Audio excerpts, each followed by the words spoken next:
ఈ 365 డేస్ నిర్విఘ్నంగా మీరే కాదు, ఒక 100 మందికి చెప్పండి. కనీసం 100 మందికి జ్ఞానోదయం అనే ప్రోగ్రాం ఉంది. ఉదయాన్నే లేచి మనం అంతా కూడా ఈ జ్ఞానాన్ని తెలుసుకుందాం, అందరం కలిసి సమిష్టిగా ధ్యానం చేద్దాం అని మీ 100 మందికి చెప్పండి. తెలియచెప్పాలి. ఇది ఏ లాభాపేక్ష లేకుండా చేస్తున్న ప్రోగ్రాం. ఇది లోక కళ్యాణం అంటాం, యజ్ఞం అంటాం. యజ్ఞంగా ఏది చేసినా కూడా అది ఈ సృష్టికి అంతా కూడా ఉపయోగపడుతుంది. హారిక గారు మరి కేఎల్యు ఆచార్యులు దానివల్ల వారు ఏమి లాభం ఆశించి చెప్పట్లేదు క్లాసెస్.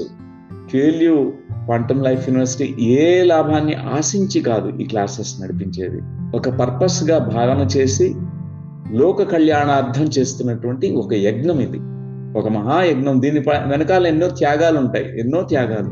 మన నిద్రను కూడా త్యాగం చేస్తాం. పొద్దున్నే లేయాలి, నిద్ర త్యాగం చేయాలి, ఖచ్చితంగా చేయాలి. సో ఖచ్చితంగా ఇది లోక కళ్యాణం అర్థం మనమంతా చేస్తున్న కార్యక్రమం. అందుకే మీరు తెలియచెప్పండి 100 మందికి కనీసం ఒక్కొక్కళ్ళు.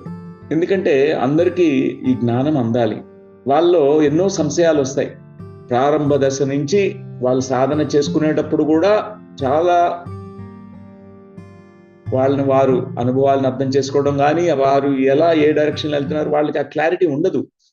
ఆ స్పష్టత రావాలంటే ఖచ్చితంగా సీనియర్స్ ఎవరైతే ఆల్రెడీ సాధన చేశారో, కొంత అనుభవాన్ని పొందారో, వారి క్లాసెస్ వినడం ద్వారా అది చాలా ఉపయోగపడుతుంది.